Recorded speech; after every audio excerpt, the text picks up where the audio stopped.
All right, welcome back to Prime News. I'm Jenn Pellegrino. Folks, there are so many questions to be answered surrounding the story of Paul Pelosi's alleged attack. Here to weigh in is the host of The Liz Wheeler Show, Liz Wheeler, and political commentator and columnist Stephanie Hamill. Ladies, welcome to you both. Great to have you here this evening. Great to see you, Jen. Hey, Liz, you know, there are so many unknowns here, a lot of questions, a lot of theories. So let's break down at least what we do know so far. This man, DePape, he's an illegal immigrant from Canada. He lived in a hippie commune with BLM, pride flags hanging up. On the 911 call, Paul referred to the suspect by his first name, and he claimed he was his friend. Police were let into the mansion by an unknown third person in the house. And then maybe the strangest part of all this, police officers and then somehow the alleged attacker, nobody was shot dead. Does any of this make sense to you, Liz? No, this is perhaps the fishiest thing that I've ever heard. The mainstream media want us to believe that this was a radical right-wing extremist inspired or incited to violence by Donald Trump's rhetoric and the ultra mega crew. But so much of this doesn't make sense. Nancy Pelosi is third in line for the presidency. Are you telling me she lives in a gated community and there's no surveillance footage? The Secret Service hadn't secured this. She has no cameras that captured what happened at her house when someone broke a window at 2:30 a.m. This is so strange, so very strange.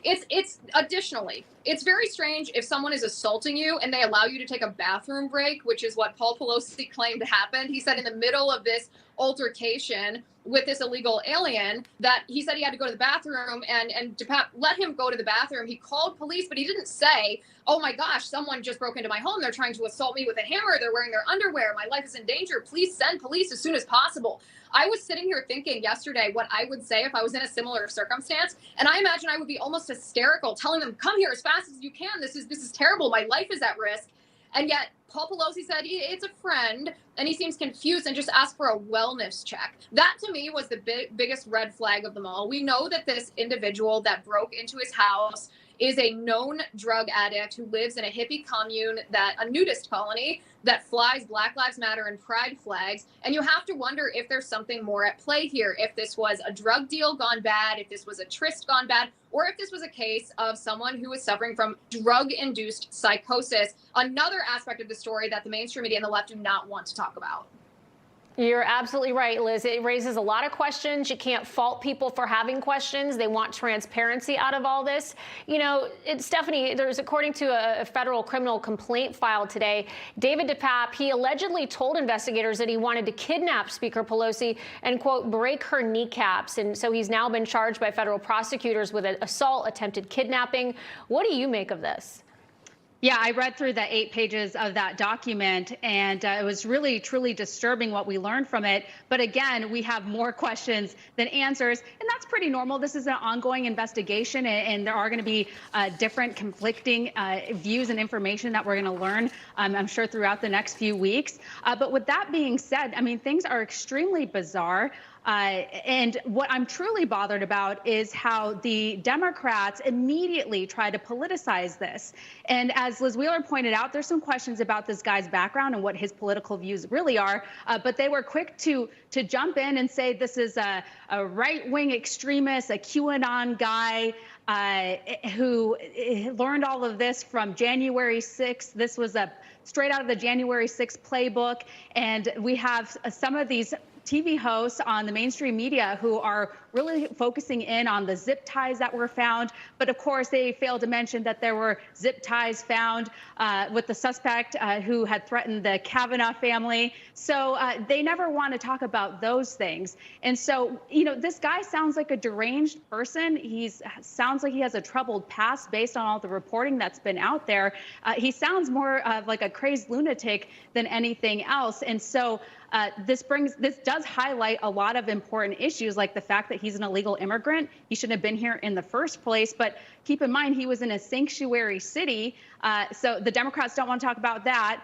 And then also, too, we have other people like Governor Gavin Newsom, who's trying to blame conservative media for this attack. No, the person who's responsible for this attack is the suspect, not conservative media. Right.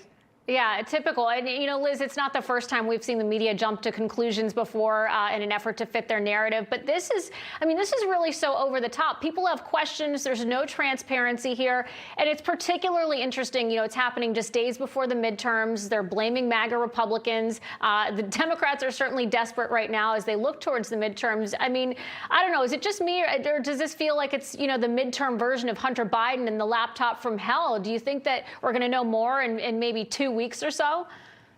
Well, I think one thing is very clear. The mainstream media are just a propaganda arm of the Democratic Party. That's very plain. There's not been 1 ounce of journalistic curiosity from any employee at any of the corporate media outlets about what actually happened. No questions regarding, was there a third person who opened the door for police? If so, who was this third person? Did David DePape arrive in his underwear? Did he disrobe once he arrived? Was there some kind of connection between Paul Pelosi and at least the drug dealing hippie commune, if not David DePape himself? There are so many questions to be asked, but another thing is very clear from the media reaction to this. The Democrats are happy that this happened. This is their dream come true. They want to be able to point the finger of blame, falsely in this case, at conservatives and Republicans for violence. This is their midterm strategy. Joe Biden laid out that strategy very clearly in his Gates of Hell speech. He pointed at all of us and said that we were violent extremists. Right. He called us domestic terrorists, essentially. They don't truly care about violence. They've ignored violence against Senator Paul. They ignored violence against